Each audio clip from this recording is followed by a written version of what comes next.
Okay, we are live. Welcome to Boston Basic Income. I'm Alex Howlett. I'm Derek Van Gorder. This week's topic is nominal GDP targeting, and we have monetary economist and economic historian George Selgin joining us to discuss. George Selgin is the director of the Center for Monetary and Financial Alternatives at the Cato Institute. And he's written widely on the topics of monetary theory, monetary policy, and free banking. So the concept of NGDP targeting is fairly straightforward, as esoteric as it may sound.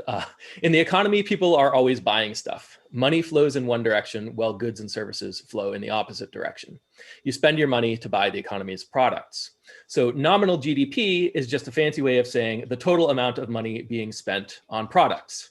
Nominal GDP targeting then is a monetary policy of stabilizing that flow of spending. Conventional monetary policy, what we do now, on the other hand, is oriented around what's called inflation targeting. Instead of stabilizing spending alone, we try to keep the flow of money matched up with the flow of goods and services going in the other direction. In other words, we try to keep spending matched with economic output. This stabilizes the average price of consumer goods.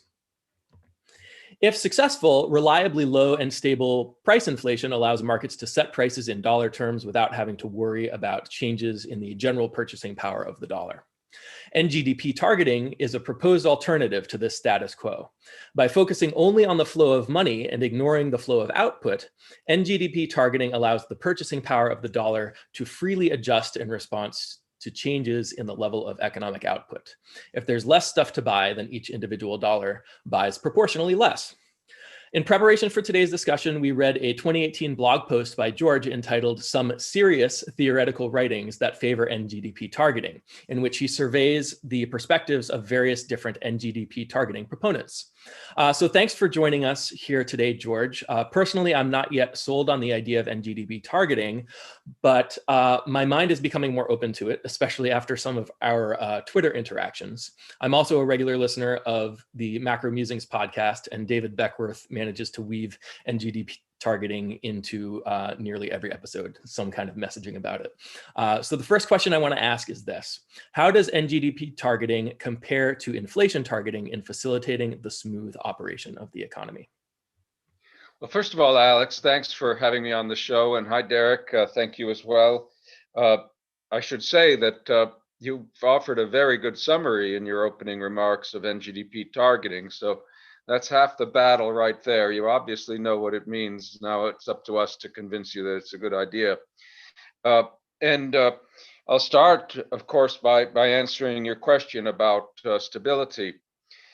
The basic idea of NGDP targeting, as you said, is that of targeting total spending. And the reason why it's a good idea, in my opinion and others' opinions, is that what it does is make sure that on the whole, industry producers are able to recoup their earnings, and including a normal profit for successful ones.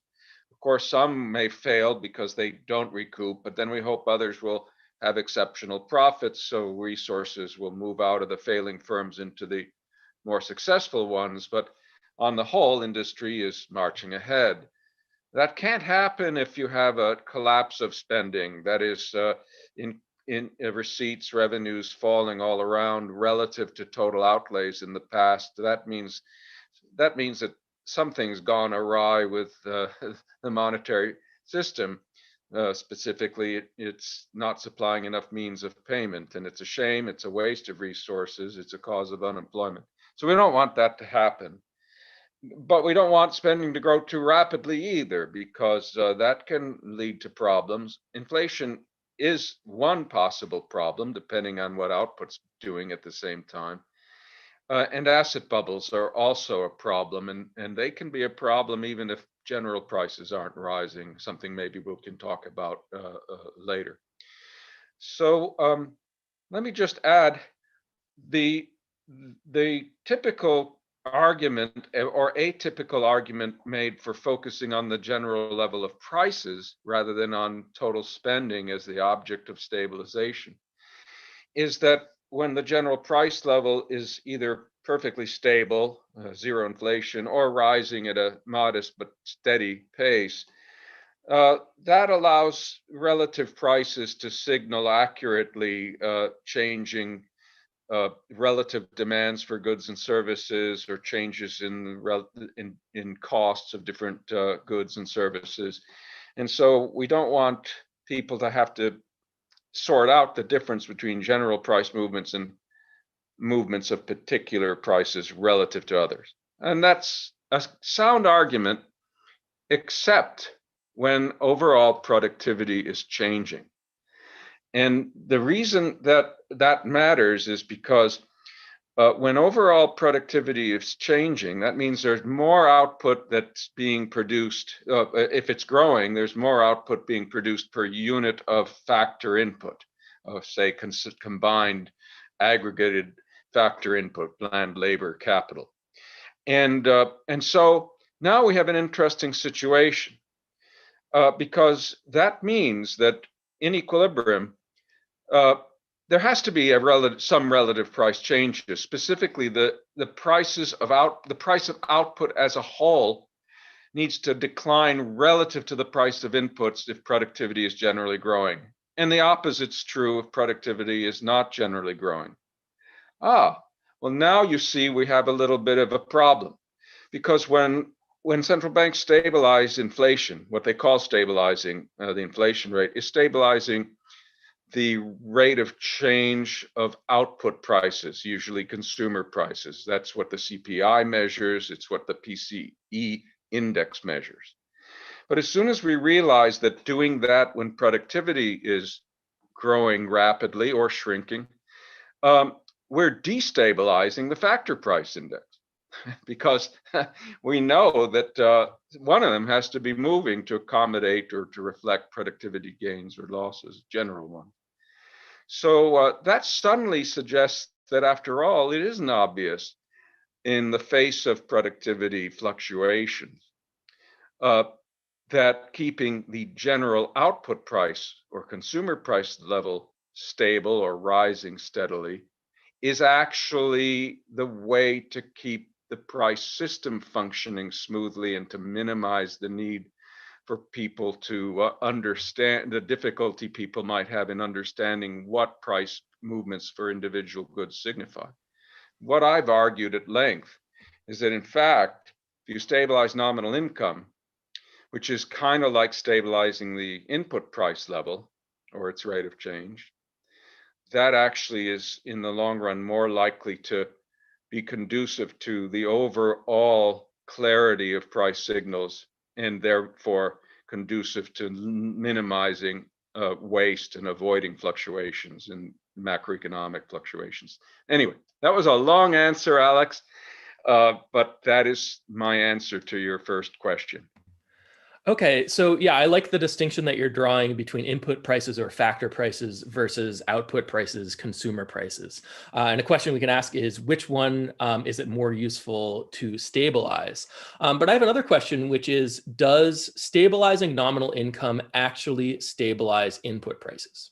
In a world where people are getting their money through jobs, then labor is an input. So in a way, you're stabilizing the price of labor. And this is kind of where basic income comes into the equation a little bit, because in a basic income world, you can have wages fluctuate while total income, total consumer income stays the same.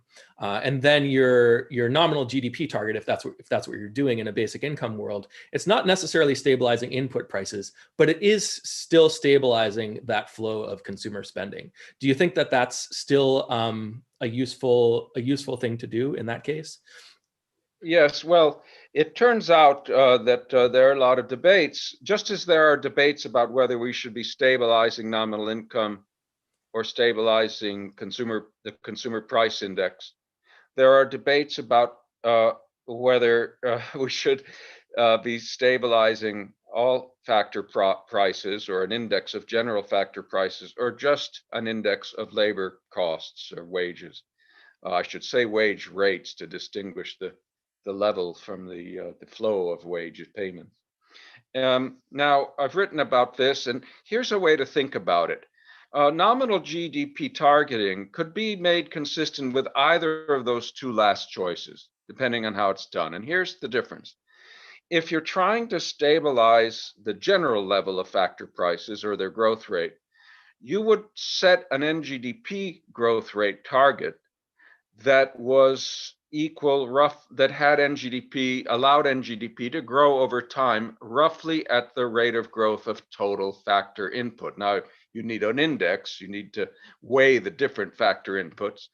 The good news is, maybe I should step back and explain, when a central bank is trying to stabilize the CPI inflation rate or PCE inflation rate, what it's actually trying to do is to gauge the growth of total output over time, as you implied in your opening remarks, and set the growth rate of nominal GDP to the growth rate of total output of final goods.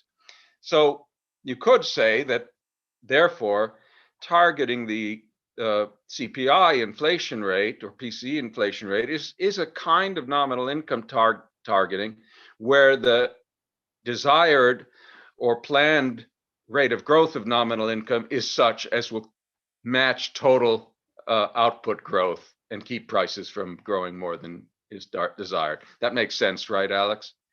I'm asking you, but I hope your answer reflects what the audience is also, that the audience also understands. So under NGDP targeting can also be done by trying to get the growth of nominal income to match not total output growth, but only growth of factor inputs, labor and capital and land, if need be, weighted factor input. And that lets the general level of prices fluctuate with productivity gains and losses, total factor productivity gains and losses, especially from things like technical innovations. Those would make inflation go down. Harvest failures, wars would make it go up. Now, here's the thing. It's actually the productivity gains and losses or fluctuations in productivity growth that are the hardest to predict. So a central bank that's just trying to stabilize factor prices and set an NGDP growth rate to do so is more likely to get it right, because the least predictable component of total output growth is the total factor productivity level, which is hard to predict, and which under a factor price stabilizing NGDP norm wouldn't have to be predicted. Well, the total factor productivity is basically just a residual that accounts for everything that you couldn't predict, right? Exactly, Okay. That's right. So, and indeed, it fluctuates a lot. It's the biggest cause of fluctuations in total GDP.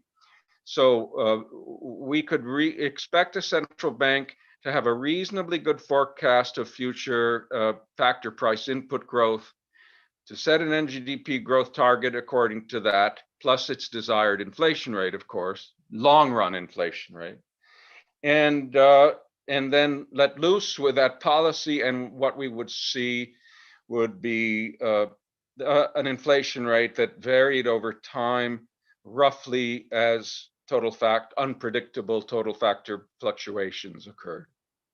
So now, this is assuming you have some kind of model for what the real GDP growth is going to be, and you can kind of predict that a little bit, right? Yes, a model, as well as, of course, past information. Right.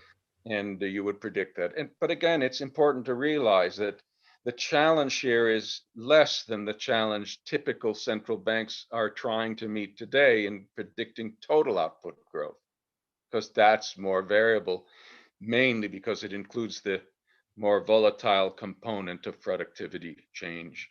So this is not a harder norm to implement or get right. It's actually an easier one. Now, if you were going to be concerned only with stabilizing an index of nominal wages, then of course you could do that with a nominal GDP rule that set the growth rate of nominal GDP equal to the expected rate of growth of labor input only, and plus any long run inflation target. So all these things are possible. And I believe that either of those two factor price stabilizing NGDP target rules is better than the one that we currently implicitly have that's aimed at keeping the inflation rate roughly constant, the consumer price inflation rate roughly constant. Okay, so a question we could ask is, would it be useful to have an NGDP target? That's harder to say than I thought it would be. NGDP target. Sometimes I just say spending target, aggregate spending target, less of a tongue twister. Yeah. So does it ever make sense to have an aggregate spending target that is not mapped onto factor prices? That you just kind of keep the spending stable and let everything else do what it wants to do? Or is there going to be some kind of problem with that? Well, the problem is you've got to decide what kind of spending stability you want. You can't not choose. That is, do you want spending to be constant? Do you want it to grow at 2%, 3%, 5%? Do you want to occasionally change the target growth rate? And you have to have some reasoning that allows you to decide which kind of NGDP target you want to achieve. And the things we've been talking about are different options for doing that. Now, you can multiply these forever, I suppose, but I think that there's a lot of intuitive sense to behind the case for stabilizing a general factor price index. There is somewhat less sense to setting the NGDP growth target so that you expect the nominal wages to be stable on the whole. And there's the least intuitive and analytical basis for trying to keep the inflation consumer price inflation rate stable by hook or by crook in a world of fluctuating inputs and productivity.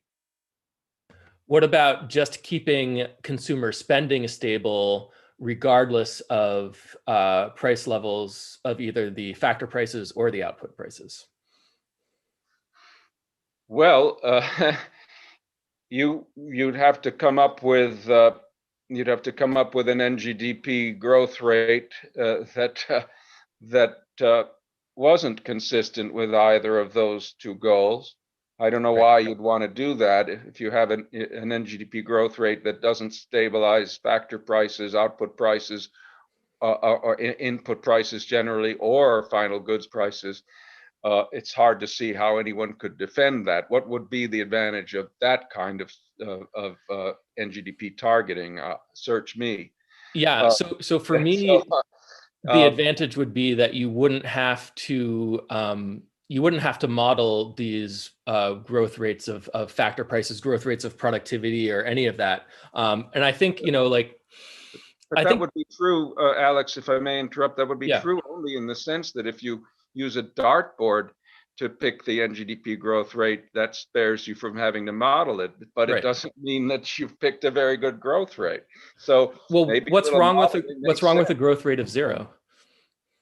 There are arguments you could make for an NGDP growth rate of 0, but I don't think they'd hold up much. One obvious problem then is if NGDP doesn't grow and your labor force is growing, you're going to have nominal downward wage adjustments over time, and the nominal rigidities there are notorious. So that seems to me like a non-starter.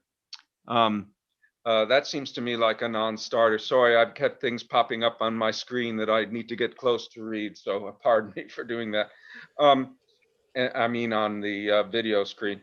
So while we could spare ourselves the need to think about what the right NGDP growth target should be, or to have to resort to any kind of modeling or a reference to statistics of the past to tell us how the central bank should manage things to achieve a particular NGDP target, that would only be because we're not doing as much homework as we really need to do to make this alternative scheme work as well as possible.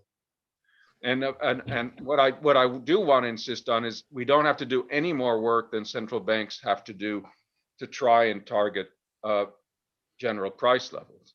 Yeah, I think that's exactly right. If you're only targeting the flow of money and you're not trying to match it perfectly against the flow of output, that seems like a much simpler problem to solve. Yes, absolutely. I mean, maybe one more indirect way of getting at this question is, I remember in your article, you talked about how different supporters of NGPT targeting support it because by comparison, they feel that it does better for the welfare fundamentals. That was the phrase used in the paper than other monetary targets. So I'm just sort of curious, what would you define as the welfare fundamentals of the economy? Like, what's the underlying goal or underlying objective, behind this target? I think the best way to put it, Derek, is that the objective is to try to make the economy function to the fullest extent possible, as if every agent in the economy knew exactly what every relative equilibrium relative price was, and as if and function as if every nominal price was exactly where it needed to be, or they collectively are all where they need to be to give you general equilibrium relative prices. So it's a knowledge criterion. It's a full information. You want to get as close to a fully informed economy as possible. In an economy like ours, in any market economy, a fully informed economy is one where the price signals are doing their job of accurately conveying information about relative scarcities in themselves, informed by special circumstances of supply and demand for different outputs in the economy and different inputs. So what we want to do is to get our economy to work like such an ideally fully informed economy. And that translates into minimizing the noise in the price system. And as I argue at length in my book, Less Than Zero, that the best way to do that is to have a monetary policy that, as much as possible, avoids both nominal rigidities, that is, minimizes the circumstances in which it's necessary for rigid prices to have to be adjusted when maybe they won't be right away. But you also want to have it a policy, ideally, that doesn't lend itself to confusion about what those price movements that do occur mean. And I argue in that book at length that a nominal spending target is the best way to achieve both goals, particularly if it allows nominal spending to grow at a rate sufficient to absorb growth in factor inputs. And just to add one little tail to that typically long answer, let's keep in mind that factor input prices tend to be stickier than output prices, and particularly labor prices tend to be sticky. So the last prices we want to have to force to move around a lot are labor prices, and that's exactly what has to move in a inflation targeting setup when there are productivity changes. So to kind of summarize that, you're saying that in a perfect world, all of the prices would just adjust instantaneously. And but everybody would know exactly what right. they mean. Yeah. Right. But the real world doesn't work like that. And there are certain prices that are stickier and more rigid than others. So instead of, so what we can say is okay, we'll create a situation where those prices don't have to adjust and the other prices all adjust around them. So we don't have to put strain on those rigidities. That makes a lot of sense to me. Yeah. And this is the so-called menu cost argument. And I give a lot of examples in my book of different circumstances where there are productivity changes, including, as is typically true, changes that are changes to different sectors of the economy, where some goods and some sectors are becoming more and others less productive. You have those idiosyncratic productivity changes, but on top of those, you can also have overall productivity changes that mean more output of on the whole or less. And you want to have a policy norm that avoids having to change as much as possible the more rigid prices in the face of these combined idiosyncratic and general productivity innovations. And I show that NGDP targeting under except for the most artificial assumptions, NGDP targeting is almost always going to be better than inflation rate targeting at minimizing those menu costs. Earlier in the discussion, you sort of paid lip service to the idea that, people do intuit that inflation is a problem. It can be a problem in some situations. To what extent, why is it that NGDP targeting is being posited here as an alternative to inflation targeting, given that inflation targeting is said to create these unnecessary rigidities? Why wouldn't you say this would be an additional target and we should maybe relax the inflation target in certain scenarios, similar to how the Fed has recently announced it's thinking about relaxing its inflation target? Well, unfortunately, first of all, the Fed's move to average inflation targeting doesn't at all address the problem of productivity innovations and how to best respond to those. If anything, the move to average inflation targeting from what was a kind of forward-looking inflation targeting creates a situation where the Fed's response to supply or productivity innovations is actually worse. It's actually worse. I talk about this in some blog post.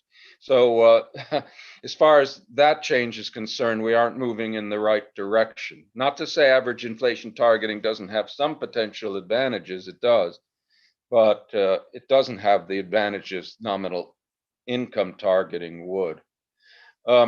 As for inflation, let's be very clear, and I just said today in a tweet that this is a hill I'm ready to die on. The hill is this. Inflation and deflation, and we all, I think, understand that to mean general upward movements in consumer prices or downward movements in consumer prices, at least relative to some desired long-run target. Those things are not bad in themselves. They aren't the thing that we should care about. We should care about those types of changes in inflation only when they are not accurately signaling some underlying change in real circumstances that needs to be conveyed somehow through the price system. So let's take the case first, the more obvious one, and this is one that central bankers are more happy to concede. Let's assume you have a war or harvest failure. Well, all right then. General prices go up, and they should. And now think about what you have to do to prevent that. You have all this reduced output. The only way you're going to keep prices from rising in that case is by a pretty dramatic corresponding reduction in the money supply, such that nominal income itself collapses too. So now you have fewer goods and less money to buy the goods with. Is this making people better off? Not at all. First of all, you'll have rigidities. People will be very reluctant to take the necessary wage and salary cuts. Lawyers may have to get involved, et cetera, et cetera. Unemployment results in the short run. But also, since nominal spending is being contracted, it's impossible for firms to earn revenues that cover their historic costs. What do they do then? And what about debts? How do people pay their debts if their earnings are shrinking? It's a disaster. And as I said, many central bankers admit this. So what they essentially say is, okay, we'll back off on inflation targeting in the case of an adverse supply shock, major adverse supply shock. Great. But here's the problem. You can make similar arguments for the case of a big productivity gain, exceptional productivity growth. The same arguments that justify, rationalize, allowing prices to rise with an adverse supply shock instead of shrinking earnings to prevent it, also justify allowing prices to fall with productivity gains, exceptional productivity gains, and if not predictable ones, and all the arguments go through. Now, the consequences of preventing prices from falling in the case of productivity gains are admittedly not as obviously potentially drastic as in the opposite case, right? Because now what we're doing is having the central bank pump up spending to boost prices that otherwise would be sagging because there's a lot more goods being produced. And by the way, they're being produced at lower unit costs, and it's very painless for producers to cut prices when their unit costs of production are falling. They're trying to do it all the time, and we let individual ones like computer manufacturers, cell phone makers, we let them do it all the time. But we have this dumb theory that says, oh, you can't let that happen if goods in general are getting cheaper. Yeah, why not? Why not? Anyway, it's not as if keeping general prices from falling in this kind of case is totally costless. In fact, it's just here where the problem of asset bubbles comes in. Because what are you doing? Well, consider you've got a case where your unit costs are falling. Now, if you just let prices fall to follow unit costs, as they would normally do and would do with a nominal GDP target, your firms are still making average products. Their profits. Their revenues, right, are covering their costs of production. It's just that they produce more efficiently, so they make those revenues with a greater output and sell each unit for less, as reflecting the fall in unit cost. Now, when the Fed or any central bank prevents that result, it's pumping up spending. And what that's going to do is to give firms earnings that exceed their outlays. It's going to generate a profit inflation. And in the short run, or for some time, this means all firms are scrambling for more resources. It means that they appear more profitable because they are in nominal terms. It means that if markets are efficient, asset prices go up. But eventually it translates into higher factor costs, like we were saying before, because that's how the real equilibrium has to work itself out in this case. Higher nominal factor costs. Once that finally happens, and the rigidities to wage rates, etc., are all overcome, those profits go away. That is, the average firm is now not any more profitable than before, which means that the firm isn't worth any more than before, which means its equity isn't worth as much as we thought it was, which means the bubble has to go away. It's going to crash. So you're saying that in either the case of NGDP targeting or inflation targeting, the firm's real profits aren't going to go up. But in the case of inflation targeting, the nominal profits are going to go up. And during the transition, it'll look like the real profits are going up, and that'll inflate the stock price. Well, I wouldn't even say that the real profits don't go up in the case of targeting. They go up temporarily, or they peel. I mean, accounting-wise, profit goes up. The problem is that it's only a temporary boost in profit, and in the end, it's going to go away. But it can inform asset price movements in the meantime if people don't realize that it's temporary. So the point is these bookkeeping profits are real enough, but they're also a will o' the wisp, and that's what makes them dangerous. I'm not going to go out on a limb and say just how serious such unsustainable asset price movements can be. Obviously, it depends on just how rapidly nominal income is being allowed to grow to keep prices from falling. But why risk it? There's no reason. There's no reason. Let prices fall as goods get cheaper, and then the public knows what it means. They look around and say, "Oh, goods are cheaper today." Well, that means our economy is more productive. That's a clear signal. Why mess with it? So in today's economy, the way we do monetary policy is through the central bank influencing interest rates and affecting the price of lending, et cetera, et cetera. So you're imagining that if we're propping up the price level during all of this, or we're propping up inflation during all of this, then that drives down interest rates as well, and that can help fuel asset price bubbles at the same time.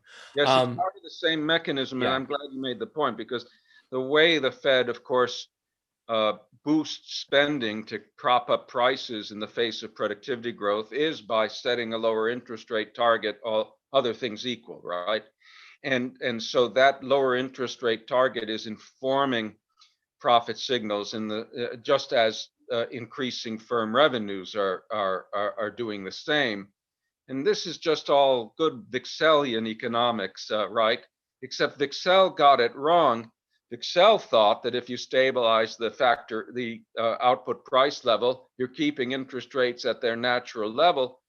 His colleague David Davidson and some of the other Swedes said, no, Newt, you're wrong. It's the factor prices that need to be kept stable. They were right. They were right. Vixel, who I admire very much, blew it on this issue. So this is interesting because basic income changes this picture a little bit. If we're funding consumer spending directly through the basic income, that allows the central bank to keep interest rates higher for the same inflation target. So I'm wondering if some of these problems are not necessarily due to inflation targeting or to propping up the price level, but due to the mechanism by which we do that, by keeping interest rates low. Does that make sense? I think so, Alex. Let me put it this way. Suppose you had fiscal arrangements that kept nominal income growing at exactly the overall rate that we all decide is desirable for macro stabilization purposes. For argument's sake, let's say it's the rate that achieves a stable growth rate of a weighted index of factor prices. If that were being done, then the Fed could relax and just maintain things so that it doesn't screw that up. So there's nothing about NGDP targeting per se that says it has to be achieved entirely by monetary policy means, and that fiscal policy has nothing to do with it, or vice versa. Whatever floats your boat, if you've got a stability of nominal income, the theories we've been discussing say that that'll be conducive to greater welfare and economic stability, however it's achieved. Now, obviously, some policies, some fiscal policies, for example, will have other implications. We can't just assess them on macroeconomic grounds. That's a different question. But as far as the macro territory that we're immediately concerned with here is what we're focusing on, that then it's fine to achieve the requisite stability by fiscal means. Yeah, I like that you generalize to fiscal means in general, because it doesn't have to be a basic income. The government That's could be right. spending money. Yeah, right. Tax and spending policies generally, of course, and borrowing. Right. So Bethany asked a question in the chat. She says, Alex, are you suggesting that in a basic income world, the basic income would fluctuate to complement changes in wage levels? Sort of. I'm more suggesting that as we get more productive with our labor and wages go down, basic income can make up the gap in consumer spending power. Now, if we're doing an NGDP level target where we're trying to keep wages stable, then obviously that wouldn't happen. I suppose the basic income could make up for, could pay for the additional output that the economy could produce with what it's spending on its labor or something like that. But then you'd be stabilizing the price level all over again using fiscal policy to make up for the monetary authorities don't do, but there's no need. Your workers are earning a stable wage rate. It's distinguished between the wages and wage rate, but it's helping them to do that for the total wages and total spending to be stabilized. As they become productive, as the economy becomes productive under a nominal spending rule, prices of goods and services are falling, and real wages are thereby ratcheting up in step with productivity growth through that mechanism. There's no need for the nominal wages to keep up. So Is there then It's an the general. assumption there that every household is going to be able to have a wage? Like, what if it ends up being the case that the most efficient labor market has some people working a lot and some people not working at all? Then you'd have some consumers left without income to spend on the economy's output. Does that make sense? Of course, it makes sense. It's possible, but nobody's advocating that. I wouldn't advocate that. I'd I advocate it. advocate that. So at least one person Well, is advocating that. okay. Well, I would think that some people have to. I would think that the people, though, who aren't employed in that circumstances should get income by some other means. That we have to have some kind of welfare system for them. And if we do, then that source of income has to be reckoned as part of the overall income that you're trying to stabilize.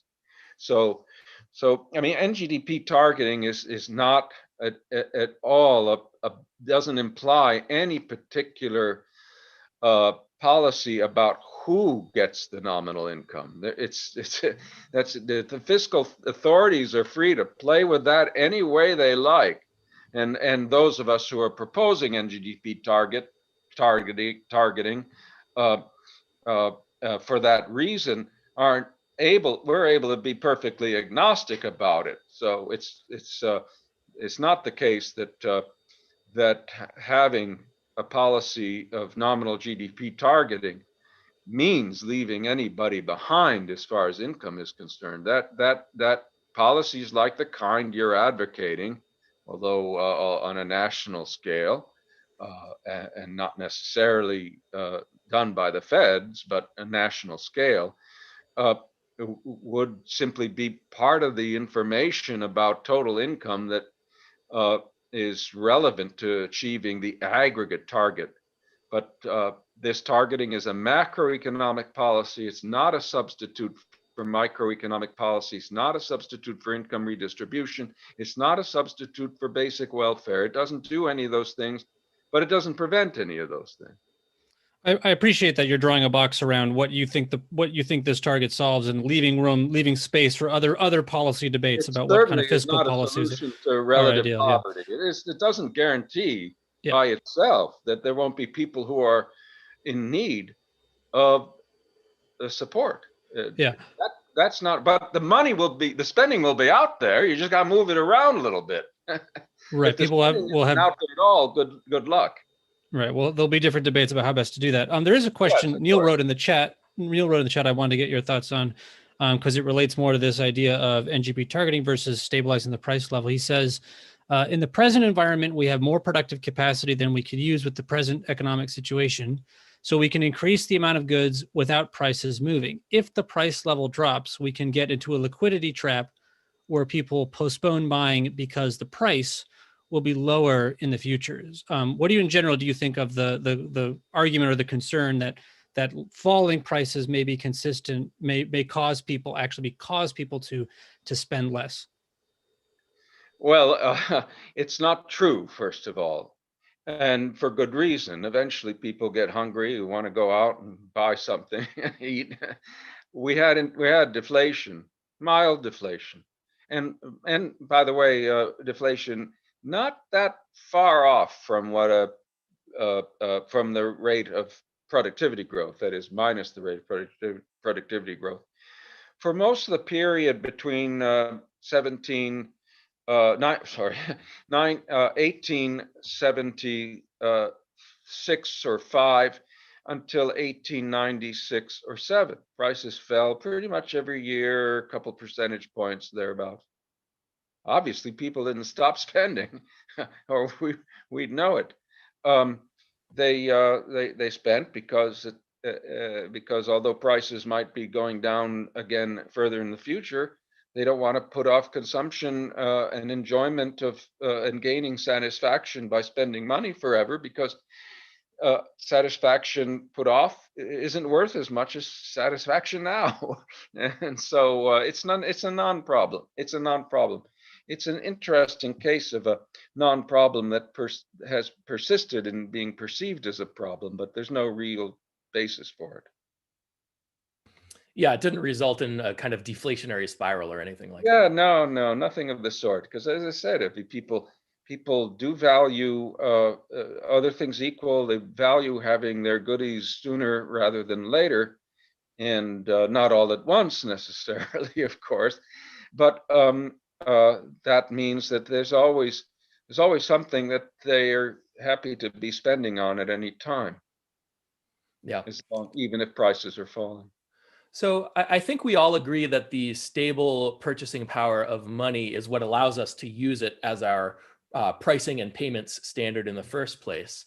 And if economic output is fairly stable, real economic output is fairly stable on its own, then NGDP targeting automatically gives us fairly stable average consumer prices anyway, right? You don't have to worry about that too much.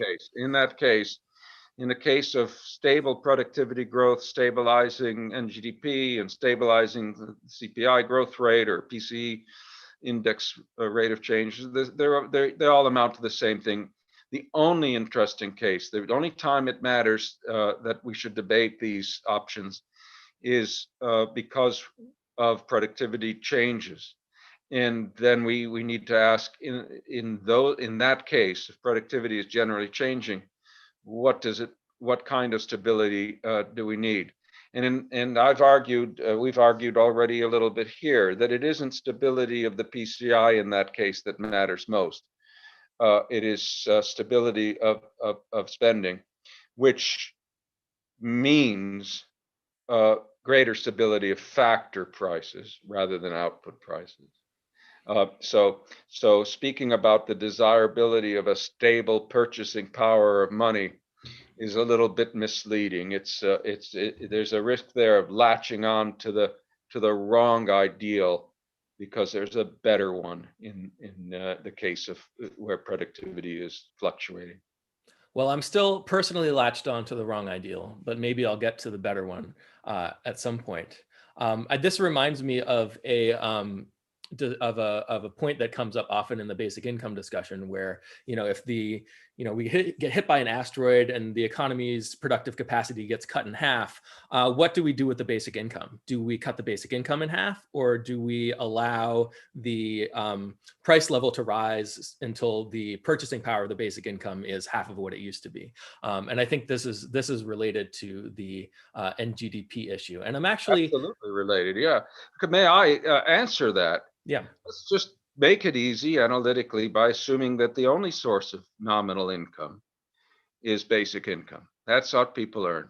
For some reason, nobody's earning anything else. But assume that they also contract debts and so on. Assume that the factories are going, but the people are they're all run by machines, which is conceivable. We still would have reason to want people's nominal earnings to be fairly stable for allowing them to pay their debts, etc. Whereas if we cut those earnings drastically, we are adding. Let's call it income, not earnings, because you don't really earn the basic. Sorry, income. Okay. Earnings, income, entitlements, what have you. If we cut them, we're adding insult to injury, because people are already, of course, worse off. They're bound to be because of the asteroid and the damage that it does. But if they have any outstanding debts, any obligations that they depended on steady earnings to meet, now they're going to be hurt by an inability to do that. So that just doesn't make any sense. By the way, I think that was exactly the point I'm making, is exactly what policymakers implicitly had in mind in dealing with the COVID crisis, right? They could have just said, well, there's less output, et cetera, so some people are getting fired. But they didn't. They not only tried to compensate for the loss of earnings that those people incurred, but they tried to do it in a way that would maintain aggregate earnings, or at least go far in that direction. And I think that was the right thing to do. That makes sense. Yeah, go ahead, Derek. I think that makes sense to me. But then also, Alex and I are coming at this from kind of a different perspective. And I think maybe the reason why, at least I'm kind of attracted to still talking about an inflation target is, Alex and I both have the intuition that we're not really maximizing the efficiency or the extent of spending. Like we're able to do a lot of these fiscal infusions now because we're not at the maximum level. But then Alex and I have policy ideas about actually trying to, how do we make sure the economy is running at its maximum spending potential at all times? And once you're there, we kind of have to know, well, okay, we have to have something has to signal to us that we're finding those limits. So I guess I'm just curious to hear from you, like, if you imagine a scenario where we're really bringing the economy to its full potential, you know, why wouldn't inflation be a good way to know when we somehow have to put the brakes on, when there's just no more real benefit we're going to get out of it? And just to tack on to that, if our economy had been at, producing at full capacity, kind of maxed out when COVID hit, then we wouldn't have been able to respond to COVID with stimulus, with demand stimulus, because we would have had just the negative supply shock and our demand would have already been maxed out, right? Well, look, I mean, if the goal is to keep demand stable, that's what nominal Ngdp targeting or nominal spending target. Anything that involves allowing total spending on final goods and services to fluctuate is ipso facto destabilizing aggregate demand. They're the same thing. They're just two names for the same thing. That's why I find it odd that, for example, Keynesian advocates of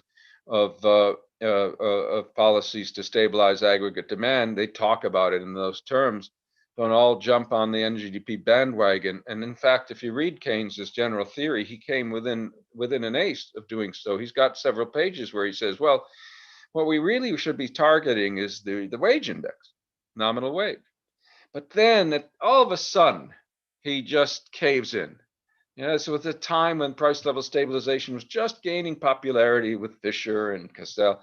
And so at some point in the general theory, he caves in, he abandons all the theoretical considerations that were leaning him in the other direction, and embraces inflation, what we today call price level targeting, output price level targeting. But demand stability, aggregate demand stability is what you want. It's what NGDP achieves. And I have to say, I think it's kind of funny to be talking to basic income guys who would keep the general price level stable, even if that meant cutting people's nominal earnings, because that's the last thing you want to do. Well, I find in conversations an adverse supply shock, right? The other case is a little trickier, why we would let prices, the inflation rate, fall for a positive supply shock, but there are reasons for that too, as I explained. Yeah, I like the idea of cutting nominal earnings because if you divide consumer income into like the earnings people get from wages and then the basic income, the lower the wages, the higher the basic income. So the higher proportion of people's income is not tied to a job. You just said yourself that those aren't earnings; they're just income. Why would you want people to? Why would you prefer having people get their income without helping to produce stuff for the rest of us, as opposed to getting it by producing stuff for the rest of us? Yeah. Obviously, if everyone is relying on basic income and not on other income, we can follow through your argument to its reductio ad absurdum. We're all getting basic income and no one's making anything at all, and we're all worse off. So I would say no, the argument should be, let's try to keep people earning their income productively as much as possible, and not embrace policies that would cut their earnings from normal activity just so we can give them more basic income.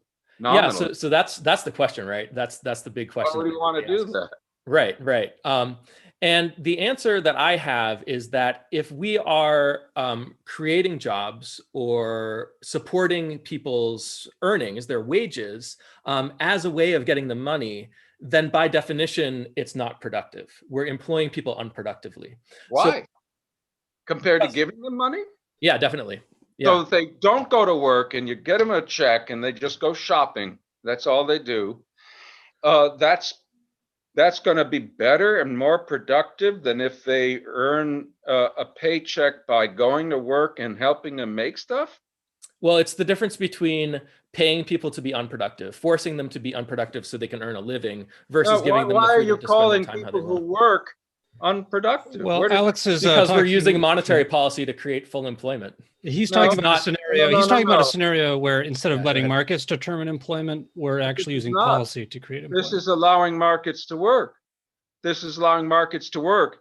Don't look at it as a central bank making people work or allow, think of it as a central bank doing what we've created a central bank to supply us with money, for better or for worse. I don't like it, but there it is. So what we want that central bank to do is not, can I use 4-letter words on your program? Or should I? Okay, we don't want it to fuck up the market. Okay. Now, how does the central bank not? I see nominal GDP targeting as a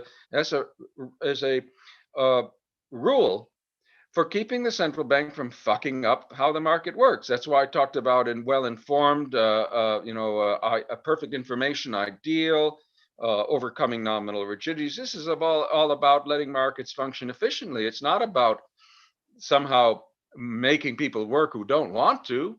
It's not about getting them to go into factories that we don't need, that aren't making anything of any value, which most factories make something that's worth something and so on. So this isn't wasteful. And even if it were somewhat wasteful for people to be going to work to get their pay, it couldn't be any worse than them doing nothing to get their pay. And if everyone, as I said before, did nothing to get their pay, they just come to the basic income store or whatever you call it and get their checks, there ain't nothing to buy with those checks. Somebody's got to make stuff somewhere. So yeah, that's exactly right. Yeah. And certainly, I think we all agree that we want markets to be efficient, minimal interference from the central bank and government institutions, all of that. And you need someone to make the stuff. So we need the incentives to be such in the labor market that enough labor gets contributed to produce the stuff that people want to buy. The question is, what level of basic income is compatible with that? Is it zero? Maybe you would think that it's zero and you want to get people money through jobs as much as possible. But I would say that as soon as you start using economic policy to boost wages or employment, then you are interfering with the labor market. You are distorting the labor market away from efficiency. You're not doing that, Alex, if all you're doing is making sure that the flow of spending doesn't collapse now and then. All right. I mean, we're not starting from zero and then creating all this artificial spending stuff. All we're doing is asking the central bank to not let spending collapse. And we have to have, as you just said, a criterion of what it means for the central bank to not interfere. We have to define what that means. And I'm telling you, what it means to me and David Beckworth and other proponents of nominal GDP targeting is that the central bank manages things to maintain a steady and usually steadily growing level of overall spending in the economy. None of this in equilibrium is creating any false jobs. It's not like real wages are determined by this policy or boosted up. The real wage rate is determined by the productivity of the economy, nothing else, the productivity of labor specifically. The nominal GDP target is designed to avoid having monetary policy influence real returns, real wages, so that the economy hires people when there's an efficiency basis for it. Now, basic income is a different thing. Basic income, we shouldn't confuse these two. My understanding is basic income is what we do to make sure that no one is left behind, that no one, for any reason, is not sharing in whatever the total amount of nominal spending is going on, is not getting part of it, and therefore is unable to, maybe able to survive somehow, but not able to prosper at all. So the basic income formulas or step in, make sure those people get enough, presumably by getting funds from elsewhere. But the monetary authorities just see to it that the total amount of spending is stable. So no, I don't think basic income can or should attempt to be a substitute for having monetary and fiscal authorities make sure between them that total spending grows steadily. I think someone has to do that. I don't think basic income is a good policy for that, precisely because it should only be to make sure nobody gets left behind. It shouldn't be a substitute for people going and seeking and jobs and going to work and all that. I think that's fair enough. We do think about basic income a little bit differently on this podcast. I tend to think about basic income as the default way that people get their money. And then in order to create an incentive for people to work, you reduce the basic income to a level that gets the labor market working efficiently. I want to go to Derek, and then we'll get final thoughts from you, George, because we're getting to the end. Just to couch that from a different perspective, because Alex tends to think of the world from after that's in place. We would say that while we would hope that basic income is enough to erase poverty, to make sure that people are not left behind or abjectly poor, we would hope that to be the case. I think generally speaking, people on this podcast try to look at basic income from a macroeconomic perspective and sort of wonder, well, what amount is optimal? We don't want to overshoot the optimal amount by, and therefore remove necessary labor incentive, but we don't necessarily want to undershoot the amount and then people are unnecessarily poor and the economy has less consumer spending than it could otherwise sustain. Or unnecessarily working. So we see basic income as a way of maybe addressing that problem. Yeah, those questions are not questions about aggregate incomes. Those are questions about individual earning. And you're going to have to fine tune that for every person. And of course, that's what's happening when you conceive of it as a redistribution scheme. You're getting funds from some people, presumably better off people, and you're making them available to others who you feel don't have a basic, what you consider a basic income level. But you can't, it would be, I think, pretty, it wouldn't make much sense, in my opinion, to have this policy somehow be a substitute where we figure out the total amount of income that we want, and then we figure out how to divide it among all the different people, and then we make sure that we gather it up again and spend it all again or give it back to them again and so on, regardless of what they've been up to, which kind of begs the question, how do you get the money back again? But in any event, that seems to me like a very cumbersome thing. And moreover, I would say it seems to me something that couldn't possibly be consistent with having a market economy at all. But all right, that's just my way of looking at it to the limited extent that I understand it. All right, fantastic. Well, maybe I'll send you a couple of resources and get your thoughts after this. Okay. We'll have a race to see whether you win me over to basic income before I win you over to nominal income targeting. How's that? Ooh, that's a tough one. You might win that one. I'm not sure. Well, it's been not only be because I'm a hard case, Alex, and you're a flexible sort of guy. Well, it's been a real treat to have you here with us today, George. Thanks so much. As you know, I remain somewhat skeptical of Ngdp targeting, primarily because I feel so strongly about the stability of consumer prices as being kind of fundamental to the nature of money. But if you're keeping income stable, it's hard for consumer prices to fluctuate wildly anyway, unless something else bad is going on. So we'll see. I'll keep an open mind. And next week's topic, we're talking about modern money. So we'll be digging into Randall Wray's take on MMT, and MMT proponents James Keenan and Adam Rice will join us to discuss. Thanks, everybody. Sounds fun. I'll tune in. Thank you both very much for this. I enjoyed it. Thank you. Great to have you on. Okay, bye-bye.